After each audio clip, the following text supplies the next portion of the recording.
I'll leave my pen right here, right? The camera's that way anyway. Right? Oh, yes. How do you know Allie and Nick? I work here. Oh, so Austin too. Yeah.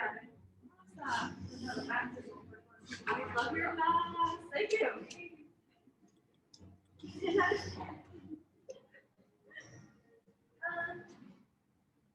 Oh, I don't get this. There's a chance that the wireless microphone will run out of batteries. I did not blinky button. So tell me there's a chance. You need the C to do What is the internet? Wi-Fi? Denver Green.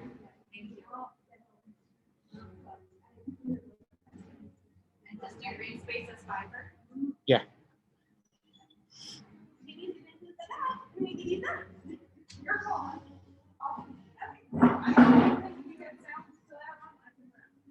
Let's just turn it off until we're ready. Okay. So you just hold down this button. Okay, great. Okay.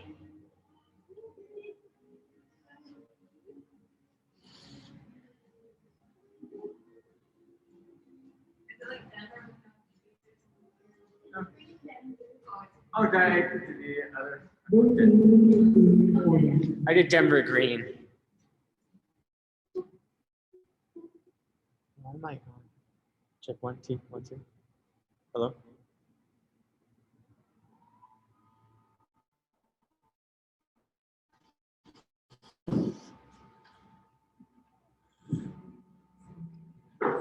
No capital. No, still struggling? No, still struggling? It should be.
I'll make you a co-host.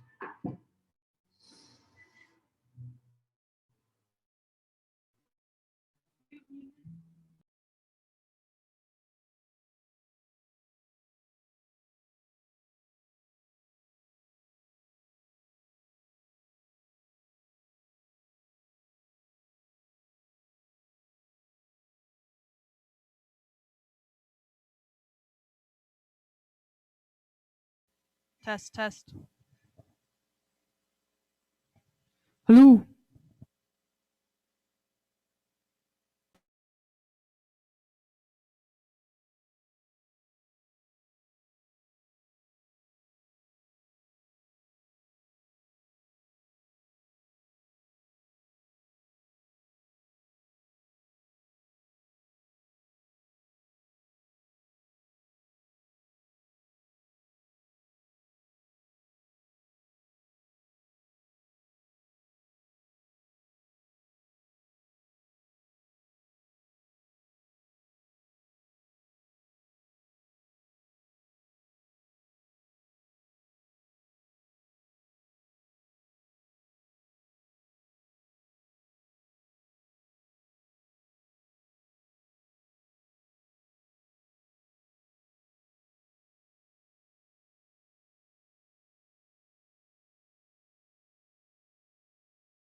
Good morning.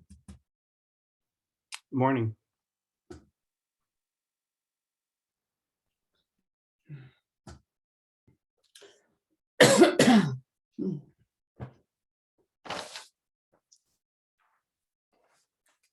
Definitely quieter when you get here early.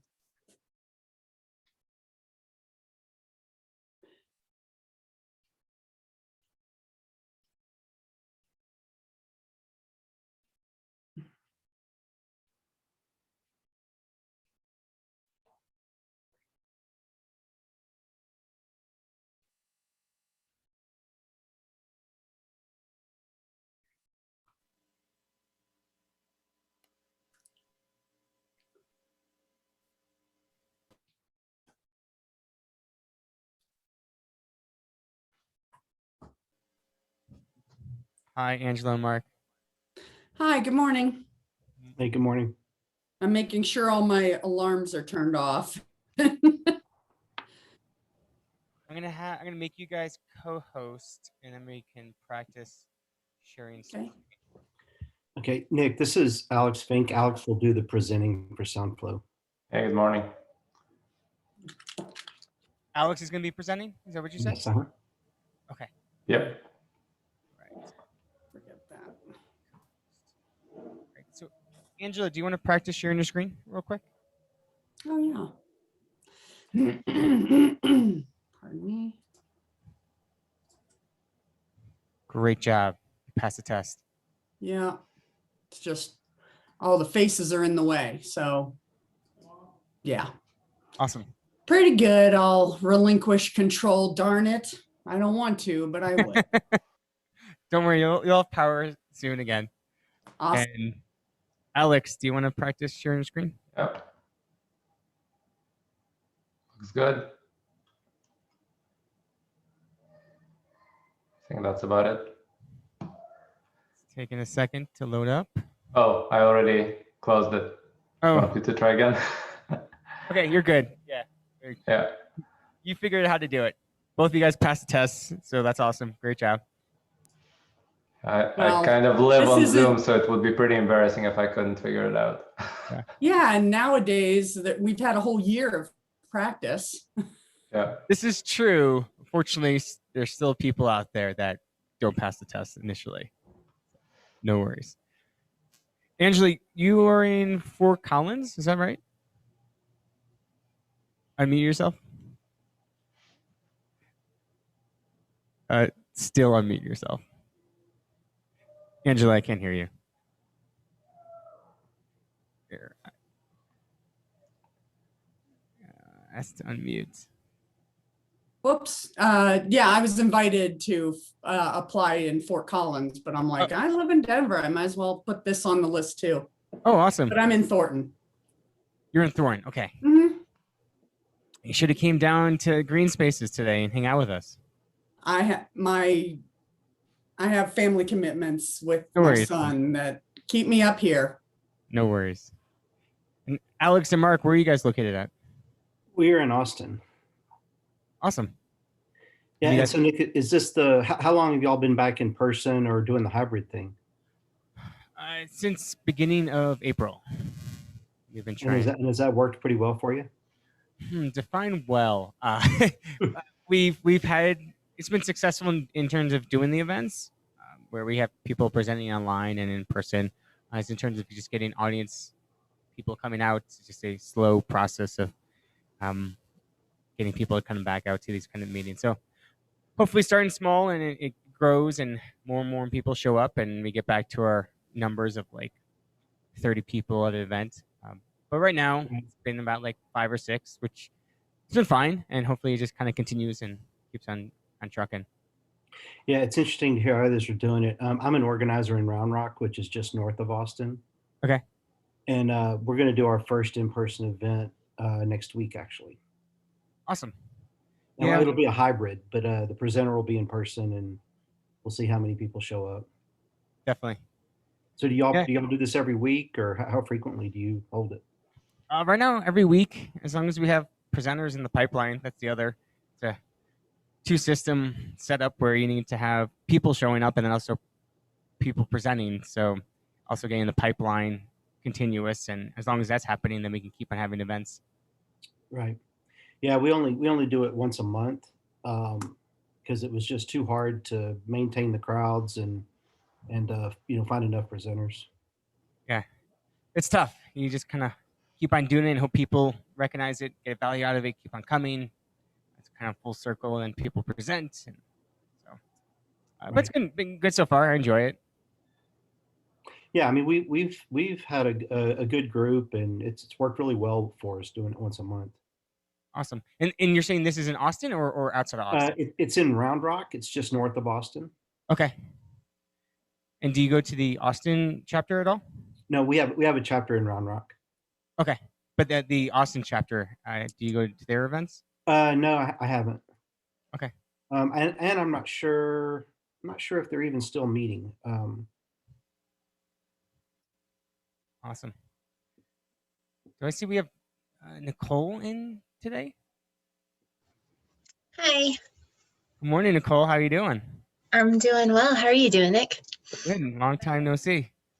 I know. So good to be here. I'll be joining back in person at some point. Definitely. When are you presenting?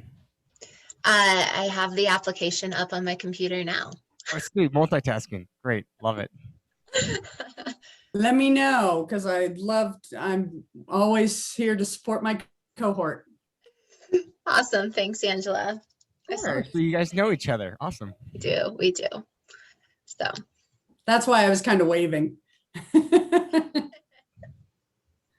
Nicole, did you know Angela was presenting today? I saw it on the email. So I did. Awesome. So Morning, Jeff. Morning, all. How are you? Doing fantastic. How's your week going? It's great so far. Thanks. It looks like you have a very busy desk behind you. Yeah, it's I've just started coming back to the office, so I hauled in all of the legal pads and other things that I had at home. So got to find a place for these. Awesome. All right. That's why I have a Zoom background, because Yeah, I yeah. want to see what's behind me.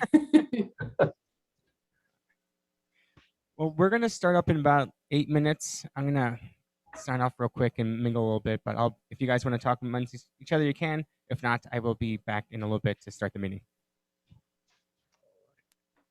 I'm gonna grab a cup of tea, so I'll be joining you guys shortly.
Nick, did you get my third question? Question. Did you email it to me? Yes, I did this morning, Okay, let me. just in case.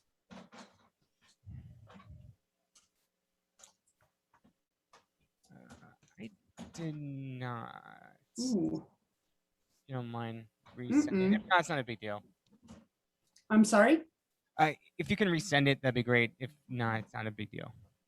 Yeah, I went to Denver at 1millioncups.com. Maybe the internet is down. Well, I could just put it in a private chat to you. Oh, that works too. Awesome. Okay. Let's get going here, guys. It's 9 o'clock. Let's do this. Here we go. Sharing screen. Getting started. Turn your call. Right. It's my screen.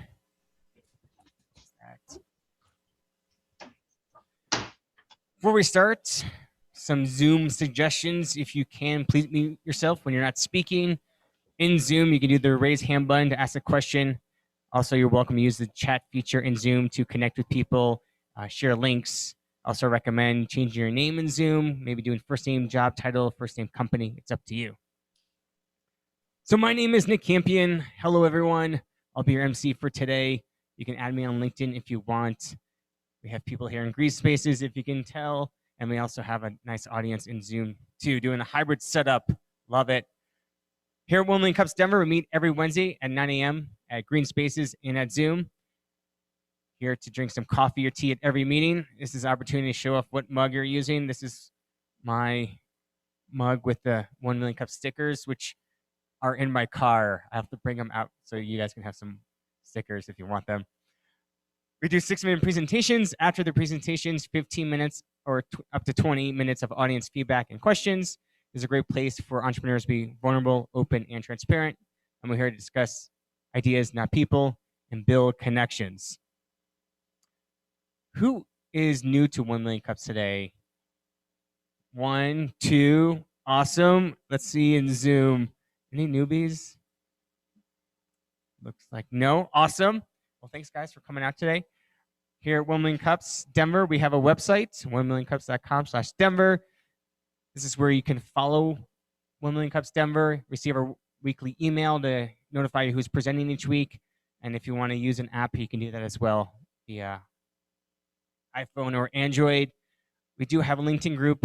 In this group, I do share all the links that are shared in the Zoom chat, as well who's presenting each week, and it's a great place to connect with other members as well. Now to our sponsors, quick shout out to Green Spaces Co-working. That's where we're hanging out right now. Good Elephant, The Perk, that's the coffee we're drinking. Founders Craft, The Comments on Champa, and Colorado Lending Source. Let's give all our sponsors a big round of applause. Clap, clap, clap. That's loud. This is getting exciting. Shout out to Green Spaces. Free coffee and tea in the back. Anybody that's here today, you can hang out for the rest of the day as well if you want and co-work. I'll be here. Allie will be here. Courtney will be here. We all work here. So please hang out with us if you want. And those names I just mentioned are all organizers, as well as Gregarious, Kevin, Carter, and Josh as well. So thanks for all you do. Really appreciate it. Now I'm going to go to some volunteer introductions, just looking for 3 people to introduce themselves, name, what they do, how they heard about 1 Million Cups, anything else they'd like to share. Anybody in the audience? If not, I'm just going to pick random people. Go ahead.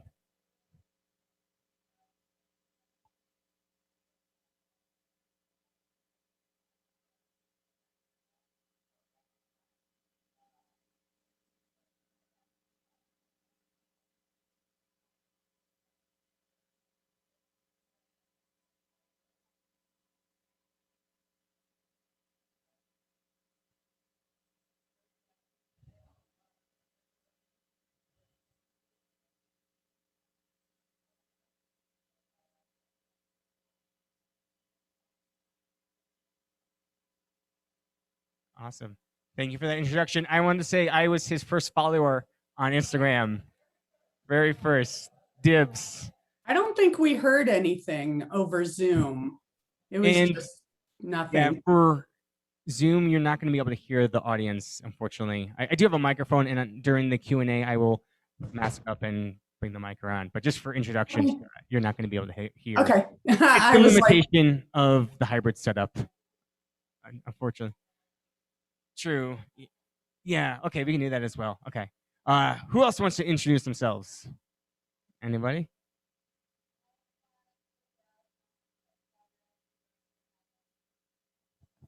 Hi, everyone. I'm Zulieth. I'm an Air Force veteran, UX designer, technical writer, and my company is Creative Clouds Copy. And I learned about 1 Million Cups through Nick and Allie, and I'm really happy to be here. Okay, thank you. All right. Anybody else want to introduce themselves? Going once. Anybody in Zoom? I'm going to call on Nicole. You want to introduce yourself? Hi, everyone. I'm Nicole Contos. I'm in Denver. I am the founder of Summit Accessibility, where we help people with disabilities and able-bodied just live their best life through products, services, and consulting.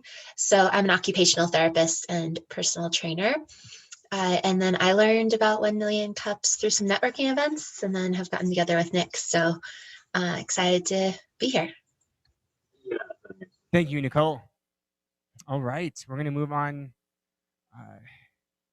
to our presentations, but later today we will do community announcements. So start thinking of what you might want to say. Here at 1 Million Cups, we're open to a variety of different presentation types. So if you have an idea and you want to get some feedback on it, apply, present. If you have a product, you're out to market, you got some customers, got some traction, and you want to get some feedback on what you're doing, apply to present. If you are looking to raise money and have an investor presentation, apply to present. We'd love to give you feedback on that. If you're a business expert related to startups in terms of like marketing or social media or operations, and you want to share your expertise, apply to present. If you're an organization related to entrepreneurship, we'd love to hear about what you do. And we're also open to hearing from past presenters as well. Now we're going to move on to our, before we start with our first presentation, I do want to remind you guys that presenters are here for your feedback. So I challenge everyone to think of at least one piece of advice or feedback or one question to give during the presentation. It's not really about just hearing about these companies. It's really about having a good dialogue between the audience and the presenter. So challenge you guys to think of something while they present. And now we're going to move on to our first presentation. Exploryst is building the trusted travel planning destination where everyone, not just the typical traveler, can confidently plan their next best trip, including accommodations, restaurants, experience, and cruises, starting in Colorado. Let's give a big round of applause to Angela. I'll let you take over the screen. okay.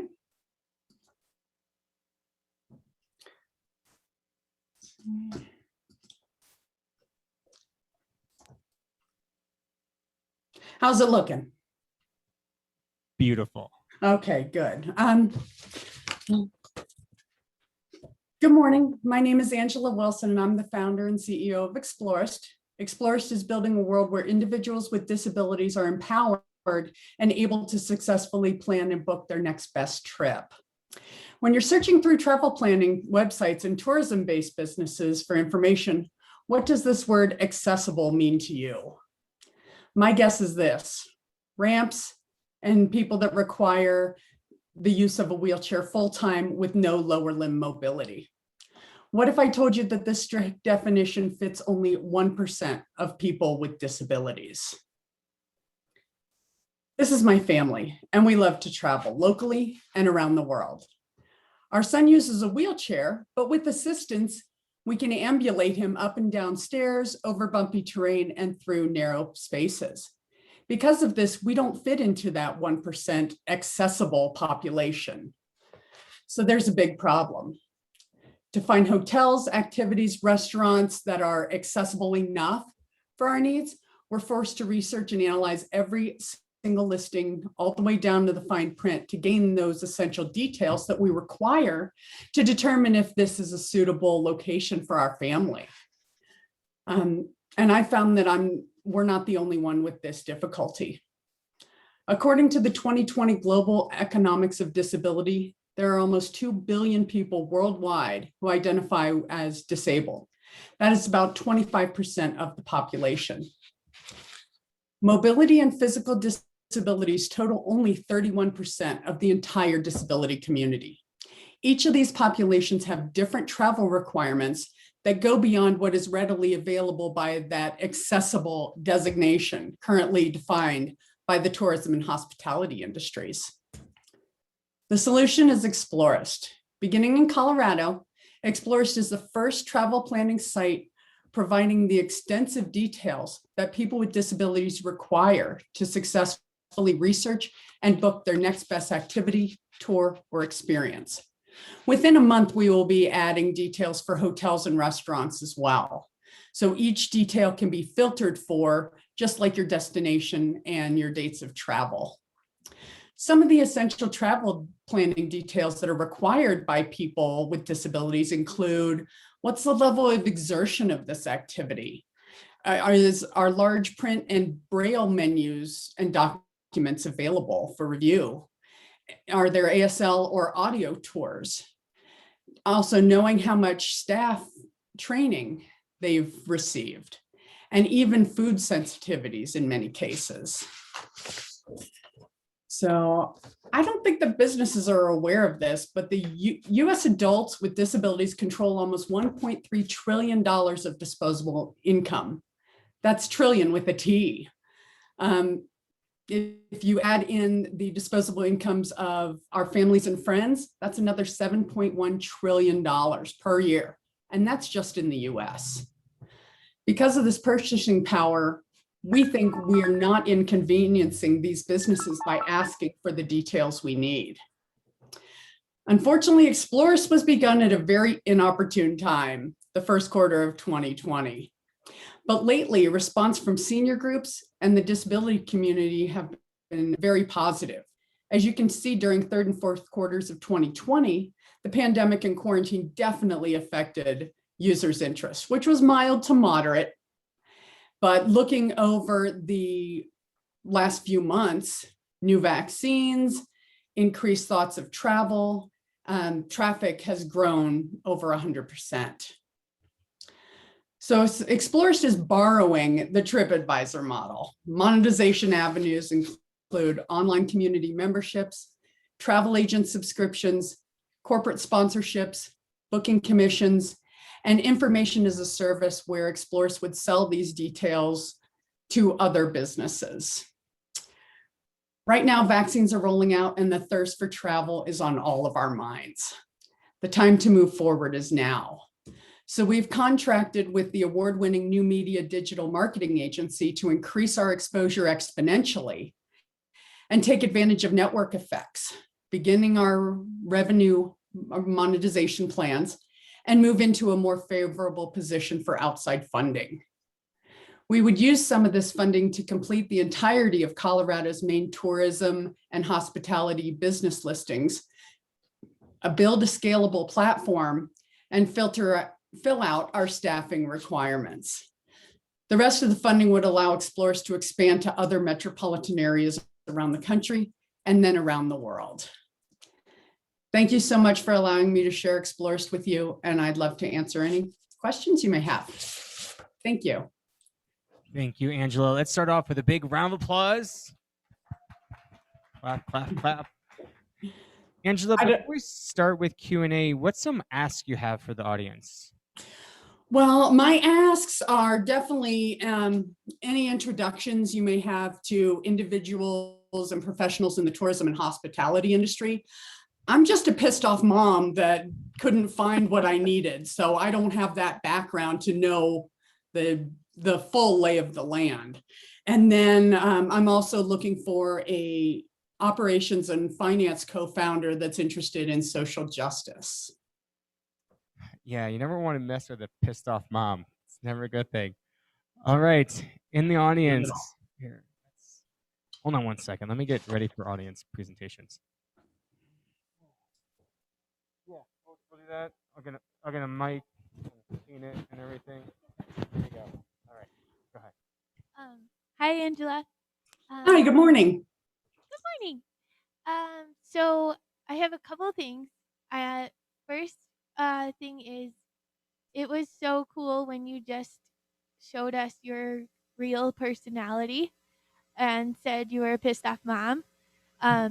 If you could, because what I've learned from being around startups and stuff, right, is like the best startups are built by people who have this like bleeding head wound problem. And the I way, agree. right? Yeah. Like the way you described it in your presentation was, this is an issue. Here's the, this is, and you're Mhm. very nice and politically correct about the way you described everything. But if you would have started your presentation with, hey, I'm a pissed off mom. Here's the situation we've been in, and this is what I want to build. Like, I would have been so much more like engaged and understood the actual bleeding with head wound problem that you're solving. Okay. No, I like that feedback. Exploryst is actually active right now. So there's Okay. there's a couple hundred things to do. Just, I didn't make that clear either.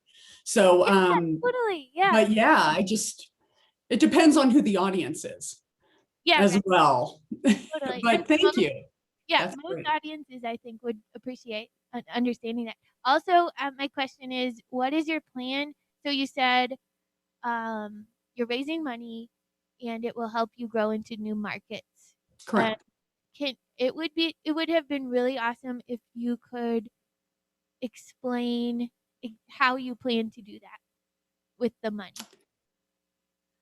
Well, do you have an answer for that right now, or I don't want to put you on the spot? oh, no. Actually, new media is, while they're doing the exposure, they're going to be able to formulate financial projections, which will help determine how much funding is appropriate depending on the narrowing of the audience.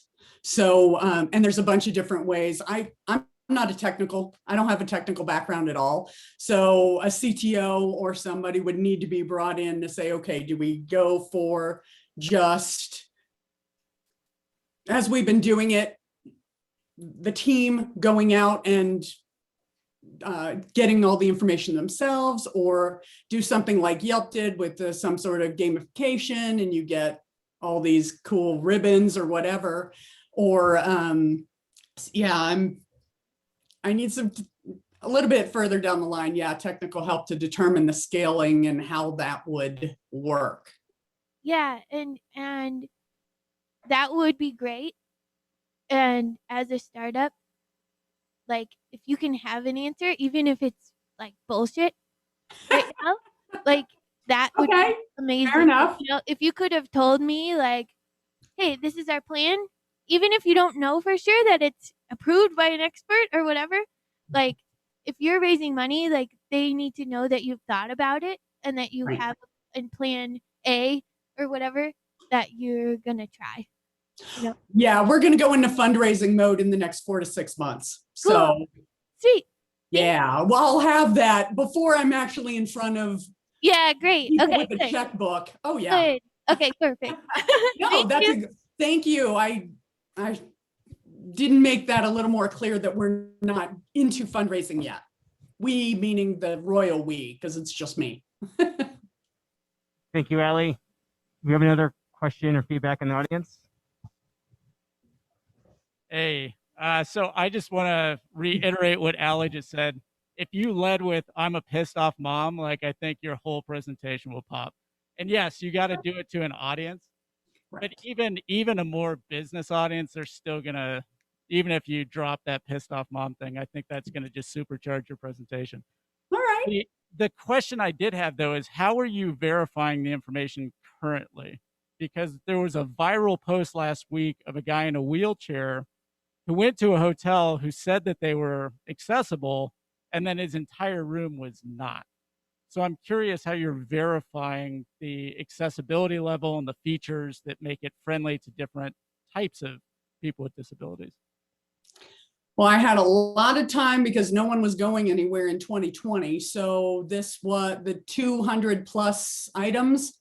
You're looking at the person that actually has gone there, or we decided, hey, we haven't been here and we want to go do something. So our family went out and was able to ascertain as many details as I could determine. I'm one perspective. I don't have audio issues or visual issues. So I'm hope we're gaining information from the community as well. And yeah, but right now you're looking at her. So, good idea for scaling for you. Now that you've figured out that this works and people are interested, a CTO or somebody who has a better grasp of technology, what they could do, they could actually set up web scrapers to look at Yelp, TripAdvisor, and Expedia, all these different sites, and look for specific comments about accessibility issues. And that will help you identify some of it and start to build a automated database that then you'll probably still need to do manual human review on. But in terms of when it comes to scaling, that's one way you could do it. That's correct. AI or there, oh yeah, there's so many potential options and just technology's going so fast. But yes, I want to make sure that this is not just someone's opinion. Like somebody's 5 stars, another person's 1 star. So there's no uniformity in what's listed. So yes, if somebody takes a picture and uploads it, boom, that's easily verified. So thank you. Yeah, I need, yeah, I'm not it would take me forever to learn the technology to move any further beyond my WordPress site. Thank you. Awesome. Great feedback. Yeah. Anybody in the audience, feedback or question? Oh, over here. Okay. I'm going to come to Zoom next. So get ready, Zoom. You're getting a lot of workout running around there. Hi there. My name's Holden. Great presentation. Awesome idea. I love it. I can tell you're super passionate about it, and that will take you further than anything else. So that's incredible. I actually studied tourism and hospitality management in college, and I went to Temple University in Philadelphia.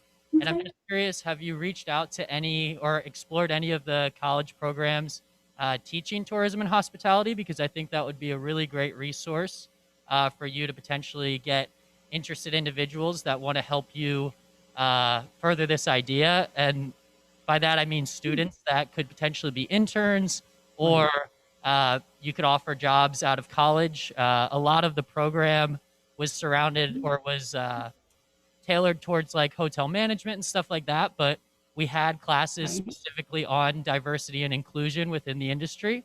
So I think that would be a really great resource, and I'd be happy to connect you with some of my professors from college that could help you maybe take that next step as well.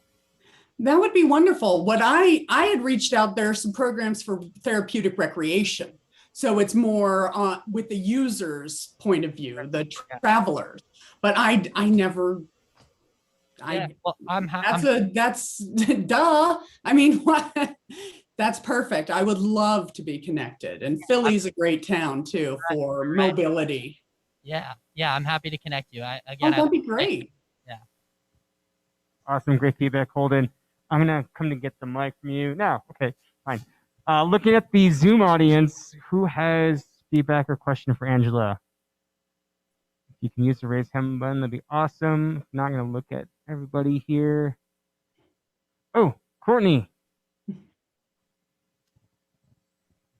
Hey, I'm behind the scenes, but my quick feedback was just for a fun mental exercise. If you're looking to I don't remember his name, but he suggested, how are you validating the information? If you imagined giving everyone a seal of approval that got them highly rated on your site, if you think about what they would have to do to get that seal, that will kind of give you your intake or exam form for making sure people are ready. But sometimes trying to think of like, oh, if I were, and how would I, and what this is too many mental acrobatics. So if you just flip it around and think about, hey, what type of things would I want to know about someone to put them highly rated or organic certified or all the other little seals of approval that people have given out in society. But if you imagine giving someone one of those, what would you need in order to do that? Oh, that's a big question. Considering the breadth of disability encompasses, and everybody's unique, even if they have the same diagnoses, there may be a mobility one or a physicality one, because heck, if you're missing a limb, technically you have a physical disability, but you don't have you don't need a ramp. So there's it'd be,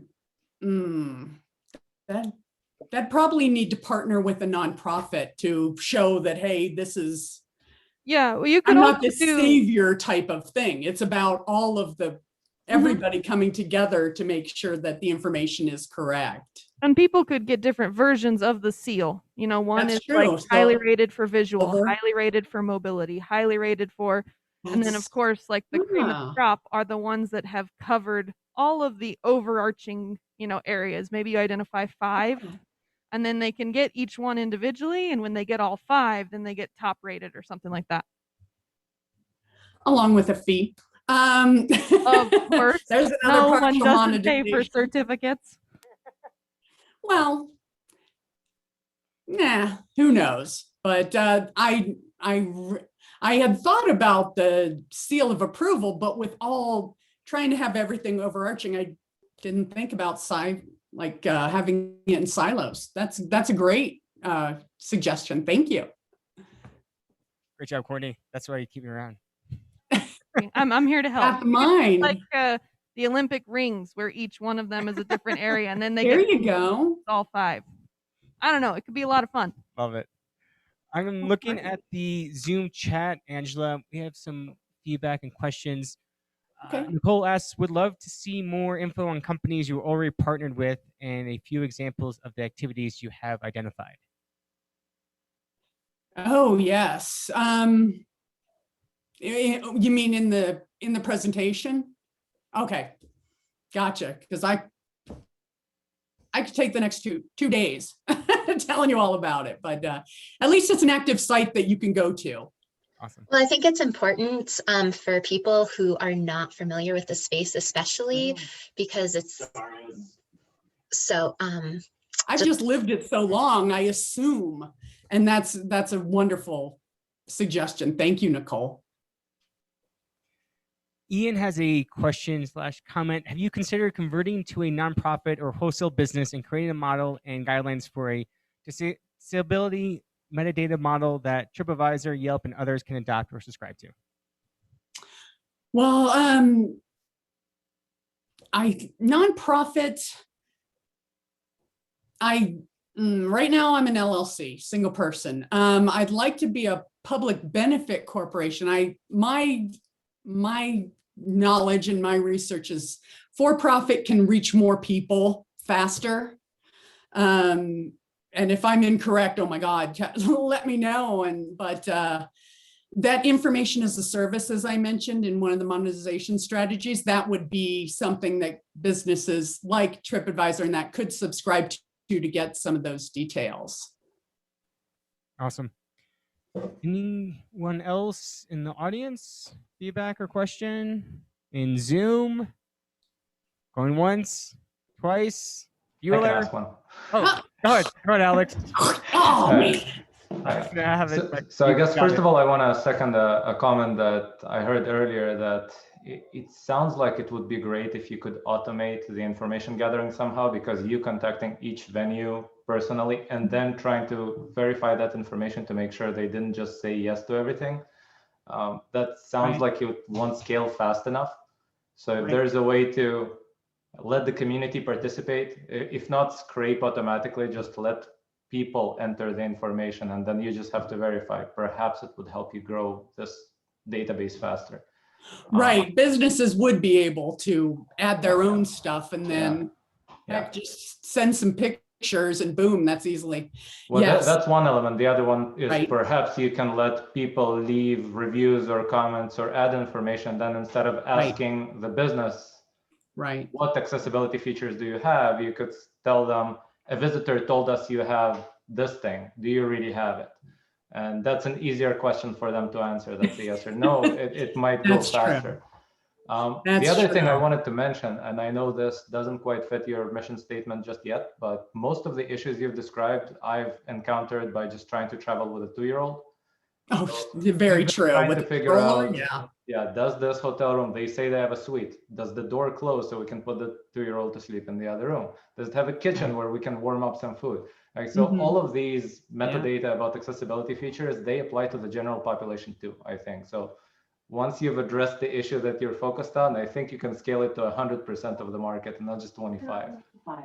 Oh yeah, and my end game would be TripAdvisor to start crying because they didn't think of including everybody. It's like, oh, we were the pre-Exploryst kind of thing. So yeah, I want to take over the world. I mean, no matter if it's disability or physicality, there's also issues with gender inclusion and race and all these other combinations that, yeah, this is just all about, it's, if you have, the more people, the more information, the better everything is. So yeah, but I had to pick one beachhead to really, and disability is still a big, huge beachhead. My initial thought was just mobility, but my feedback was, no, that's not big enough.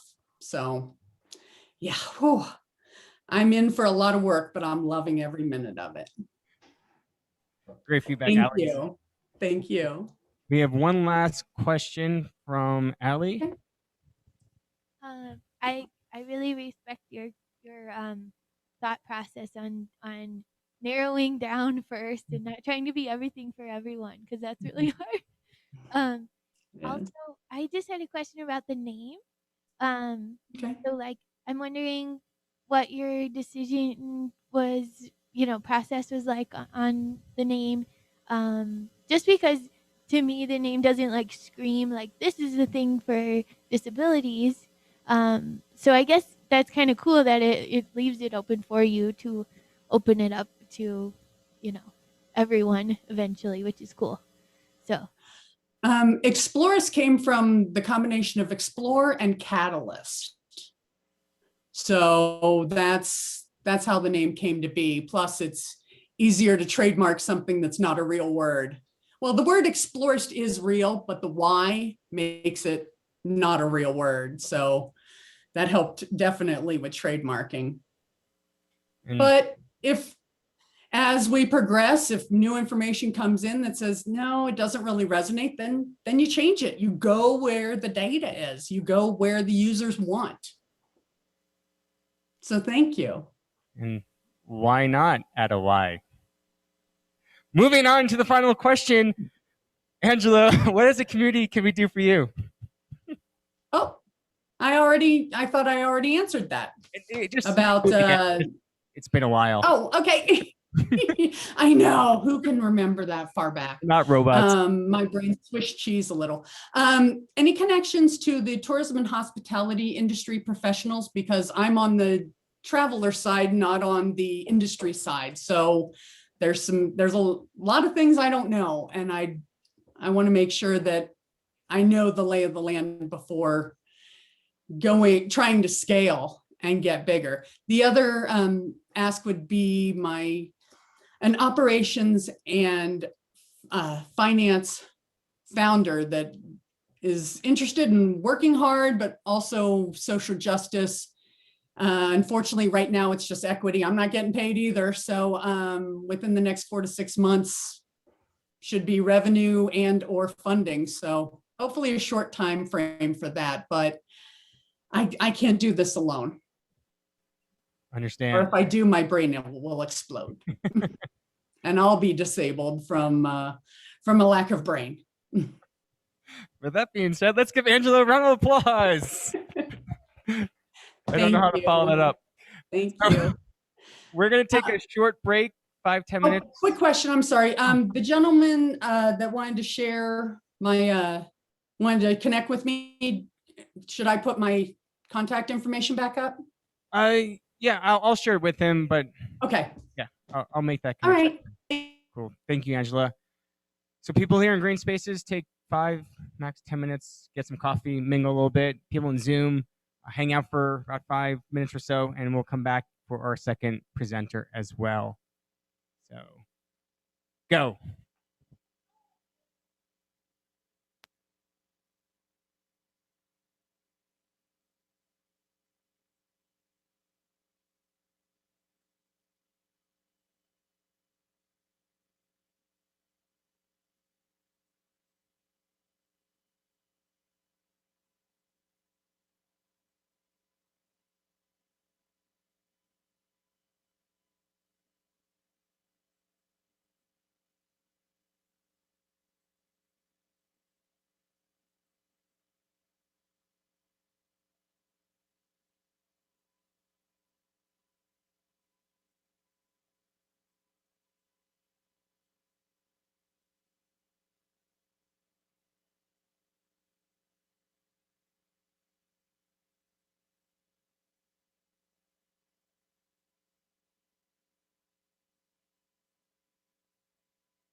All right. 1 minute warning. 1 minute warning. Finish up your conversations. We're going to get started here.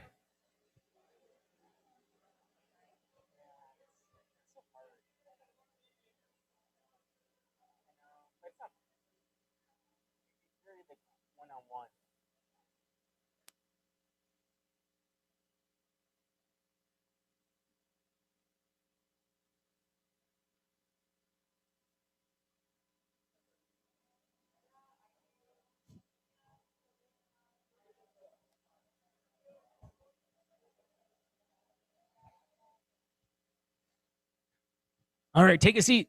Take a seat. Interrupting conversations. We're going to get going here. I'm starting. Please sit down.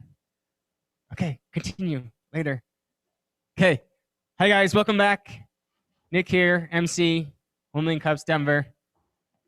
We're going to get going with our second presenter, which is Soundflow. And reminder, please think of something to say after the presentation, either feedback or question. We're here for dialogue, not just to hear from the presenter. So Soundflow, artificial intelligence technology providing analytics on audio data for training, retail, police, military, or other face-to-face interactions. Let's give a big round of applause to Alex. Clap, clap, clap, clap, clap, clap. And Soundflow. All right, thank you guys. Can you all see my screen? I can see it. All right. That's all that matters. I know it said Mark is going to be the presenter. He's on the line here, but I think I pulled the short end of the stick this time, so I'm the one talking today. So as Nick already said, I'm Alex Fink. I'm with Soundflow, and our goal is to analyze the audio in face-to-face interactions using AI. The asks that I have for the community today are to help us with a few open questions that we're trying to wrap our heads around.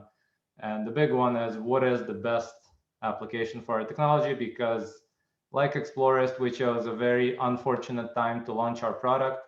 We launched in December 2019 into the retail market. And then January 2020 happened and the retail market went poof.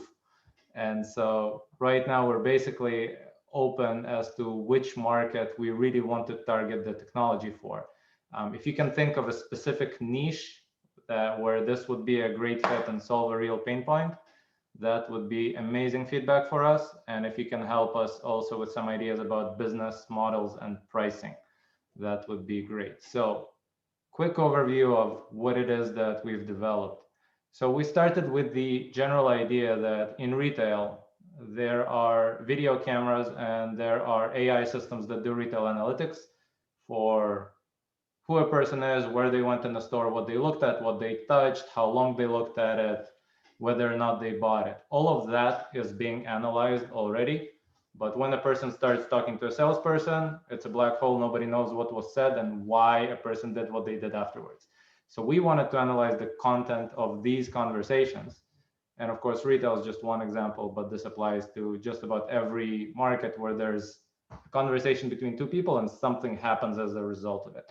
So our basic tech model was a lapel microphone on the employee, an RF transmitter somewhere on the employee's body, a gateway somewhere in the building, and then all of this goes to Amazon Web Services, and that's where our AI runs.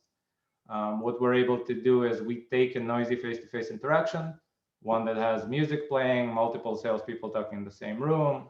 We clean it up, we figure out who's the main microphone controller, MC, who are the people he's talking to. We're able to transcribe it, diarize it. I understand who said which phrase, recognize the MC if we've heard them before, even if they're not using the same microphone they used yesterday, calculate a bunch of KPIs about that conversation, like what is the average duration of a conversation, how many distinct conversations that MC had in a day, how long he was idle for between those conversations, how polite he was, how positive he was, how offensive he was, what particular type of offensive thing was said, whether it's, let's say, racism or threats or obscenities or anything like that, what stages the conversation had and what is the general flow of the conversation. Let's say in a sales environment, that would be introduction, pleasantries, product presentation, closing, upsell, all of those things. We're able to map that out and also note if it deviates from some norm or script.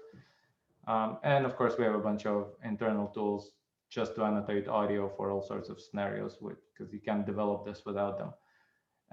The internal cost structure is mostly paying Amazon for server time. So every hour of audio that comes in, we have to pay a few cents to Amazon.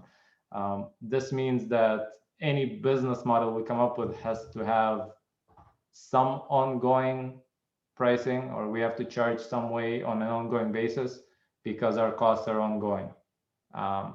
And so this brings us back to the original questions that we asked, and we'd love to hear the community feedback on what market is this most appropriate for.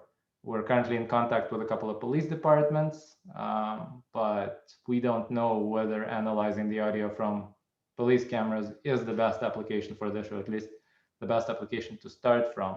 So if the community has any ideas on markets that we just don't know exist, but that could really benefit from this, this would be great. And also, if you have ideas on what's the proper way to price this, we'd really appreciate this feedback. That's all I have. Thank you. Let's start off with a round of applause for Alex. Clap, clap, clap, clap, clap. And now looking for feedback or questions. All right, we're going to start over here. Go ahead. Hey, Alex, Rion here. So one thought, completely different than what you're looking at, and a friend of mine's going to kill me for telling you about this, but you could potentially look at enterprise compliance. I'm sorry, I lost the audio a second ago. Yeah, I got to put my mask back on. So enterprise compliance teams. So what you could actually do, some companies are doing this with text. You could analyze enterprise sales calls, service calls, things like that, and look for red flags for compliance teams. This is actually a really big market. There are established business models for it, and it's something, particularly as work from home is becoming a bigger thing, people are getting a little bit more casual with their communications. Does that make sense? Yeah. I guess one question is, do you think that this is only a work from home teleconferencing kind of tool, or does this apply to face-to-face interactions in some way as well? The reason I'm asking is basically solving the audio analysis on something like a Zoom call is almost too easy because somebody already separated the channels and removed all the noise for us, right? And so we've solved the harder problem. Do you think compliance is primarily basically a teleconferencing question? It's probably the majority of their work is going to be on the digital and non-face-to-face, but there are probably face-to-face applications for it too. I just know that compliance teams are spending money on it. So that's where my mind went when you were thinking about business models and pricing. Yeah, and if you could explain a little more about what you mean by compliance, like what type of compliance? That's a good question. I just know that there are compliance teams, particularly at software companies, that are monitoring out for things that could potentially get the company in trouble, things that they need to monitor to be aware of, really more preventative maintenance than just being reactive all the time. So how can they spot things before they become a problem for either the PR team, the legal team, or other areas of the company? Okay, yeah, thank you. Yep. Great feedback. Anybody else in the audience have feedback or question? Over here.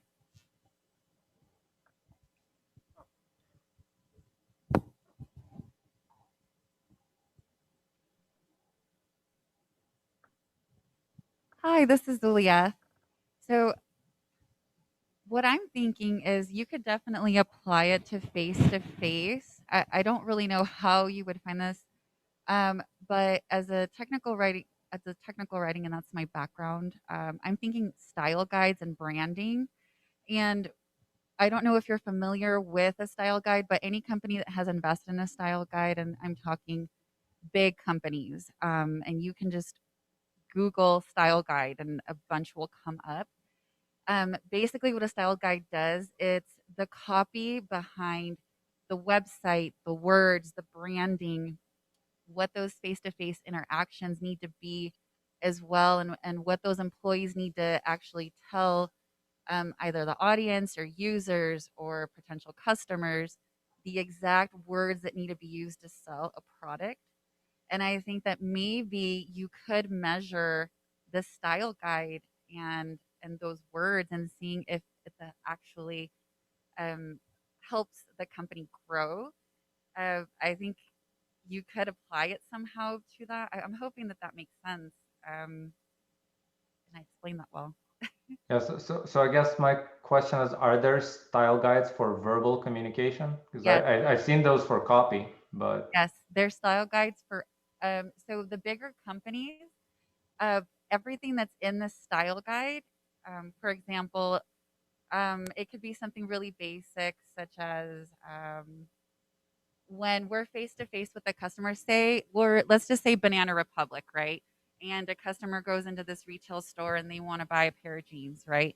So that employee typically is taught certain things that they need to tell the customer face to face that are branded to Banana Republic. So I guess a good example, a better example would be like Chick-fil-A. Chick-fil-A, when you leave Chick-fil-A, they say, "My pleasure," right?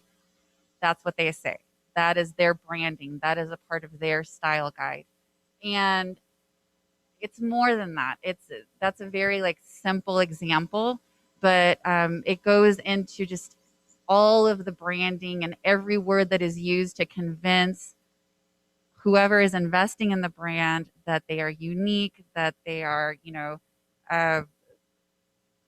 they are catering to a targeted audience. And so maybe there's a way to measure, is our branding and is our style and is our word usage really drawing in the targeted customer that we want?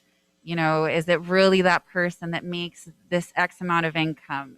Is it this person with this educational background coming into our retail store? Whatever their goal is, maybe there's a way to measure that. And I don't know. I really don't know, but I think you could do it. I really do think, and it would be interesting to see if it does convince people to invest. Yeah, that's what I have. Hopefully that helps in some way. well, thank you so much for that, because now we have to go and figure out what style guides are and how they apply to verbal communication. So it definitely gave us a direction to look at. If the information exists, this is AI. So as long as we have ground truth and we have data to train on, then it's doable, right? So if we have a bunch of conversations when we have a guide and we can compare the two, then we can absolutely do it. We should definitely look into this. Thank you. Yeah, and so do you think this would apply mostly in the retail space?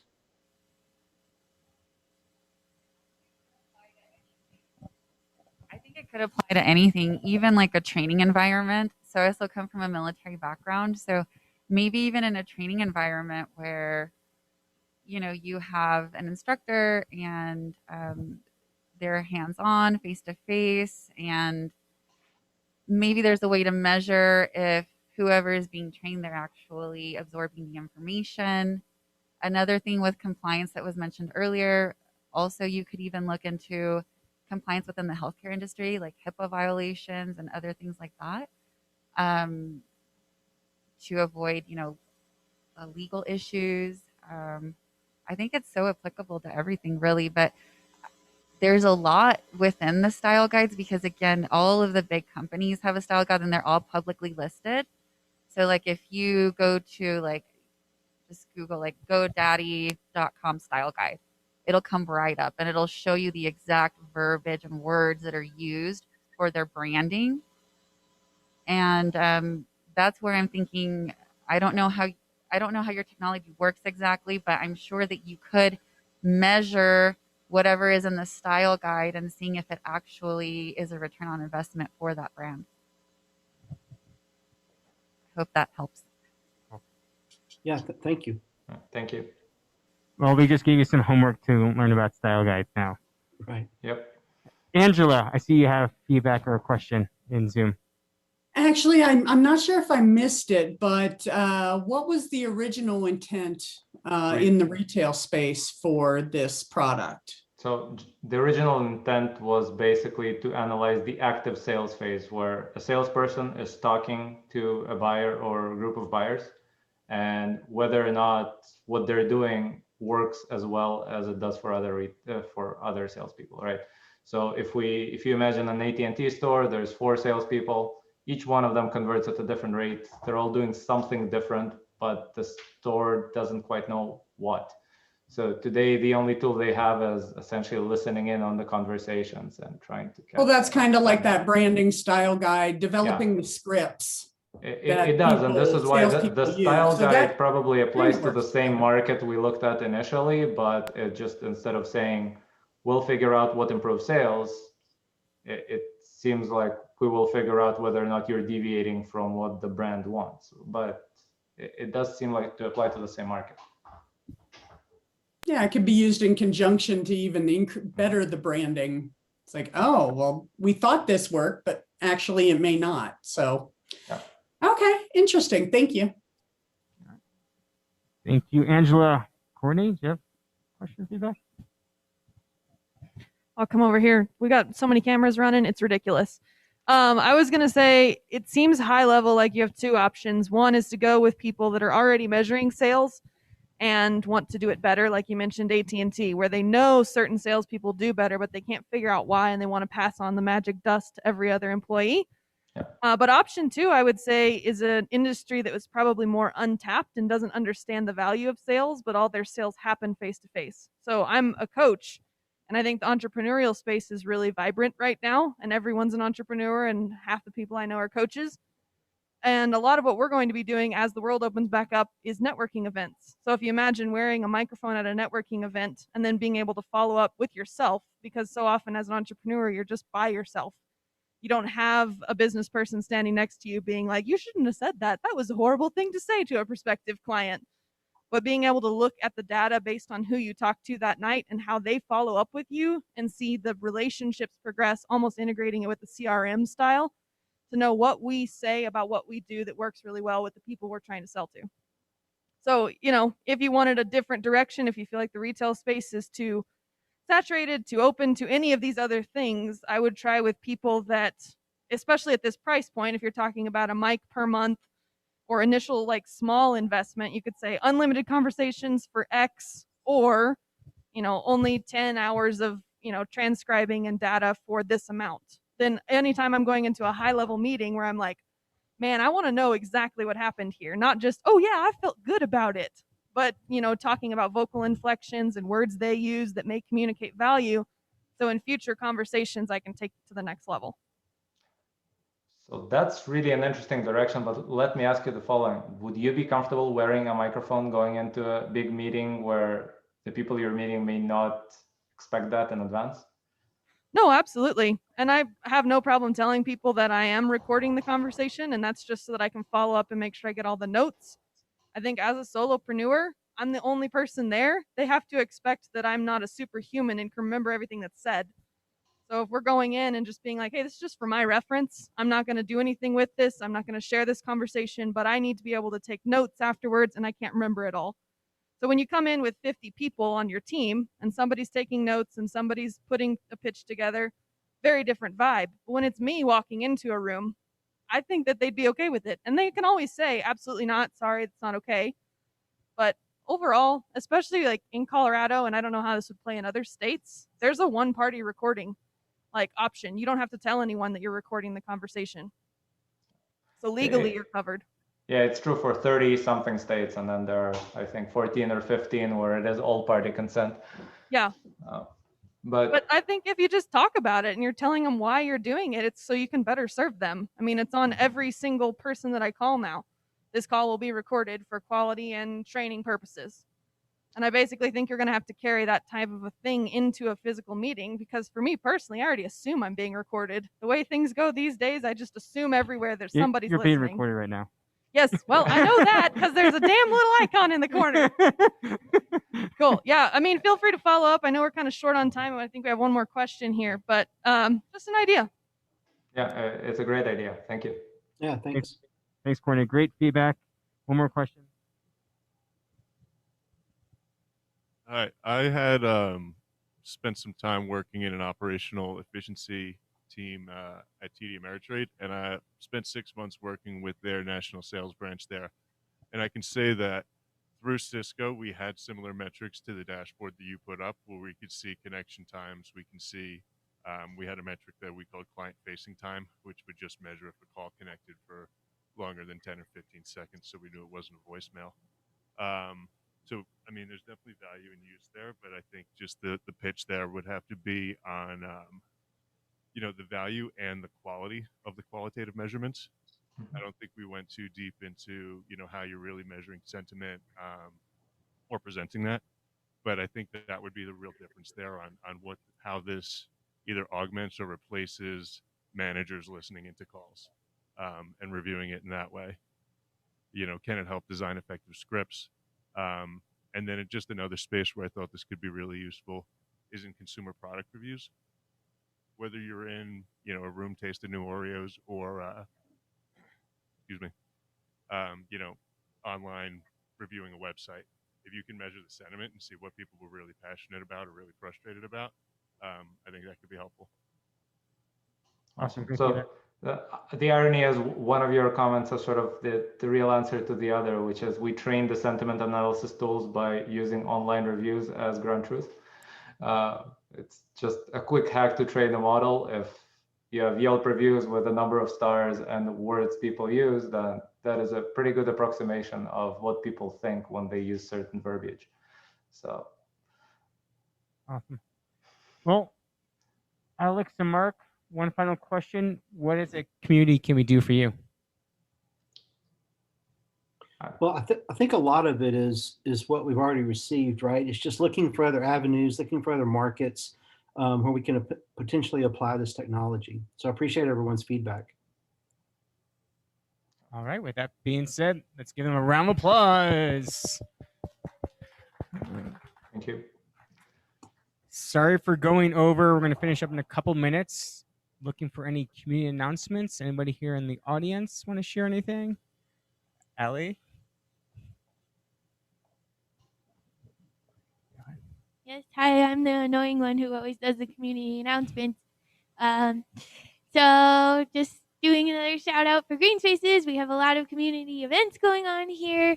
Tomorrow we're going to have a lunch and learn with Phi Ed with Brendan Morrison, who is usually in attendance at 1 Million Cups. It's funny that he's not here today. But so yes, well, it's going to be financial planning for the entrepreneur.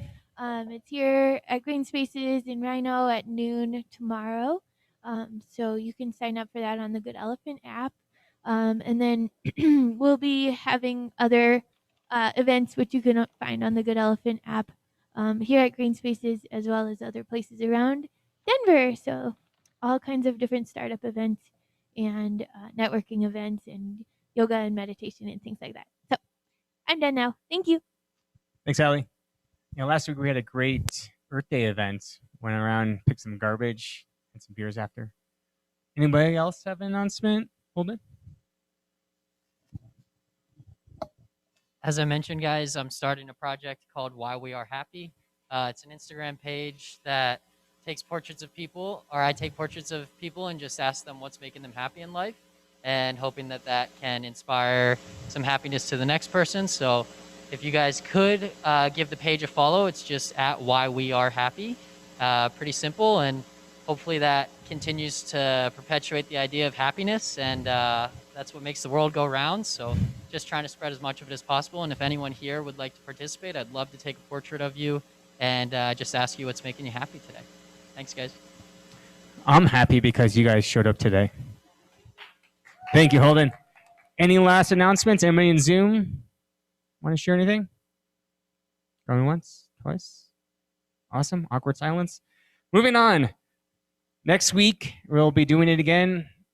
1 Million Cups Denver here at Green Spaces and also on Zoom. We do have a website, 1millioncups.com/Denver. Please invite your friends, coworkers. If you're interested in applying to present, go to the website. If you want more information on today's presenter, they're on our website as well. And quick reminder, everybody here is awesome. I really appreciate you guys coming out here in Green Spaces, also Zoom as well. Without you guys, this event would be nothing and just me here standing by myself. Yeah, go ahead. Allie has something to say. Just wanted to do a little announcement. As a 1 Million Cups organizer, we are looking for more presenters. I just wanted to emphasize that. So we would love to have you come and talk about your idea, even if it's just a, kind of an idea. Just come in and pitch it, why we are happy, things like that. So please don't hesitate. It's 1millioncups.com/Denver to apply, and it's just us looking at your application, and we'd love to hear from you. So that's all. Yes, apply, present. We need more presenters. Thank you, Ellie. Pun of the day. What did this sushi say to the bee? Wasabi. Nice. Awesome. Thank you, guys. That made my day. So everybody here, you're welcome to stay, hang out. More coffee and tea in the back. If you want to stay for the whole day, just check in the front. Everybody in Zoom, I'll leave it open if you guys want to chat and mingle. But thank you guys for coming out, and I'll see you guys next week. Thanks, guys. Thank you. Music.